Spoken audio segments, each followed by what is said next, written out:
জয় হরিচাঁদ, জয় গুরুচাঁদ।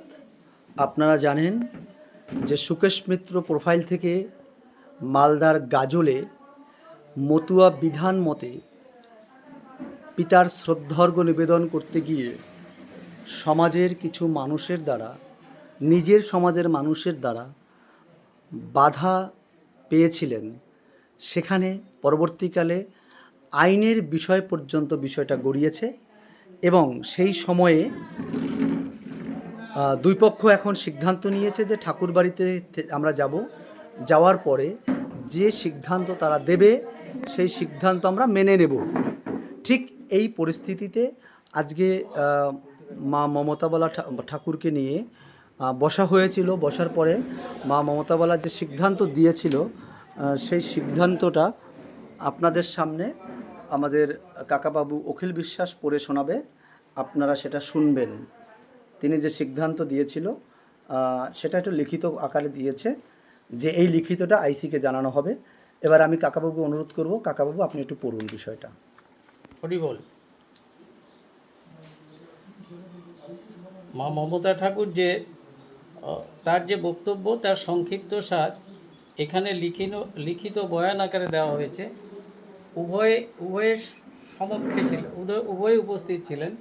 যারা বিবাদী পক্ষ তারাও ছিলেন। তো আমি সেটা পড়ে শোনাই। এই মর্মে শ্রীরাম ঠাকুরনগর ঠাকুরবাড়ি ও অল ইন্ডিয়া মতুয়া মহাসংঘের সংঘাধিপতি মা মমতা ঠাকুরের নির্দেশক্রমে ঘোষণা করা যাইতেছে যে, যাহারা শ্রী শ্রী হরিচাঁদ গুরুচাঁদ ঠাকুরকে একমাত্র উপাস্য হিসাবে মনে করেন, তারা বিবাহ, অন্ত্যেষ্টিক্রিয়া সহ যাবতীয় মাঙ্গলিক ক্রিয়াকর্ম একজন সৎ, জ্ঞানী, সদাচারী ও সর্বজন শ্রদ্ধ ব্যক্তির সভাপতিত্বে করাবেন। কোনোরকম দান সামগ্রী প্রদান, উপহার, উপঢৌকন, উৎকোচ প্রদান না করে নিজ মাতৃভাষায় সহজ সরল ভক্তিপূর্ণ প্রার্থনার মাধ্যমে এই সকল ক্রিয়াদি সম্পন্ন করতে হবে। কোনো প্রকার বংশানুক্রমিক ব্রাহ্মণ গোসাই দ্বারা এই ক্রিয়াদি করতে হবে এমন কোনো বাধ্যবাধকতা নেই। উল্লেখ থাকে যে শ্রী শ্রী হরিচাঁদ ঠাকুর প্রবর্তিত মতুয়া ধর্ম মতবাদ কোনো প্রকার ব্রাহ্মণ্যবাদী অনুশাসনকে সমর্থন করে না। শ্রীরাম ঠাকুরনগর ঠাকুরবাড়ির যাবতীয় মাঙ্গলিক ক্রিয়াদিও ব্রাহ্মণ বর্জিত অনুষ্ঠিত হয়ে থাকে।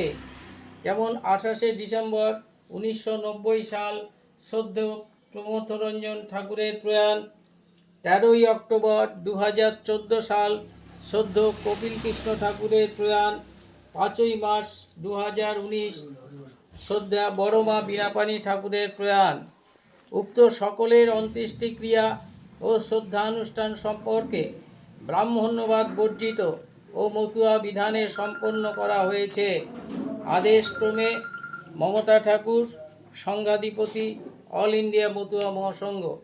আজকে এই যে বিবাদ, মহিষালে গোপাল বিশ্বাসের পিতৃবিয়োগের ফলে গোপালকে যেভাবে তারা গ্রামের কিছু মানুষ বাধা দিয়েছে, সর্বতভাবে বাধা দিয়েছে, তাকে নানানভাবে হেনস্থার শিকার হয়েছে। তো সেটা যখন আমরা মতুয়া মহাসংঘ মালদা জেলা কমিটির পক্ষ থেকে আইনের দ্বারস্থ হয়েছিলাম, সেই ক্রমে প্রশাসন ব্যবস্থাও গ্রহণ করেছিল এবং পরবর্তী সময়ে গাজল থানার আইসির নির্দেশক্রমে তারা সম্মত হয় যে ঠাকুরনগর ঠাকুরবাড়ি থেকে যে সিদ্ধান্ত তারা দেবেন সেই সিদ্ধান্ত মেনে নেবেন। এখানে বিস্তারিত আলোচনা হয়েছে।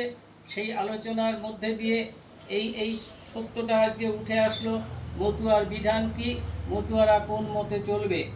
তাই এই প্রসঙ্গে যারা যেখান থেকে আমাদের এই কথা শুনছেন বা দেখছেন, সমস্ত অঞ্চলের যারা মতুয়া গোসাই পাগল দলপতি আছেন, তারা জোরের সাথে তারা এই কথা প্রচার করবেন এবং সংঘাধিপতি মমতা ঠাকুর যেটা আজকে ঘোষণা করেছেন যে যদি তথাপিও কেউ এইভাবে সামাজিক ভাবে বয়কট করে বা এই মতুয়াদের বিরোধিতা করে, সেক্ষেত্রে আইনের দ্বারস্থ হব এবং অল ইন্ডিয়া মতুয়া মহাসংঘ সর্বতোভাবে সেই মতুয়াদের পাশে থাকবে।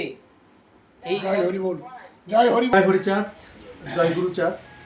আমরা এতক্ষণ আজকের আলোচনার সার কথাগুলো শুনলাম, কাকাবাবু অখিল বিশ্বাস আপনাদের সামনে তুলে ধরলেন। কিন্তু আমরা যুব সমাজের পক্ষ থেকে যারা মতুয়াদের বিরুদ্ধে এই ধরনের আঘাতের সম্মুখীন হচ্ছেন, একটা কথা মাথায় রাখবেন, হরিগুরুচাঁদের কৃপায় আজকে আমরা শিক্ষিত হয়েছি, আমরা আমাদের অধিকার বুঝে নিতে সমর্থ হয়েছি। তাই যারা মতুয়ারা কাউকে বাধা প্রদান করতে যায় না যে আপনারা এই কাজটা করুন, মতুয়া সমাজের কেউ আজ পর্যন্ত বাধা প্রদান করে না। আপনারা যারা দলের চামচাগিরি, গোলামি, দালালি, ব্রাহ্মণ্যবাদের গোলামগিরি করছেন, আপনারা করুন না, আমাদের অসুবিধা নাই। কিন্তু আমাদের মধ্যে চেতনশীল মতুয়ারা এই কাজ করতে গিয়ে যারা বাধা দিচ্ছেন, সেই দালালদের উদ্দেশ্যে একটা কথা বলছি, আপনারাও সতর্ক থাকবেন। আপনারা যদি হিংস্র হন, আমরা কুড়োল নিয়ে ঝাঁপাবো না, আমরা কলম নিয়ে ঝাঁপাবো। জয় হরি। জয় হরি, জয় হরি, জয় হরি, জয় হরি।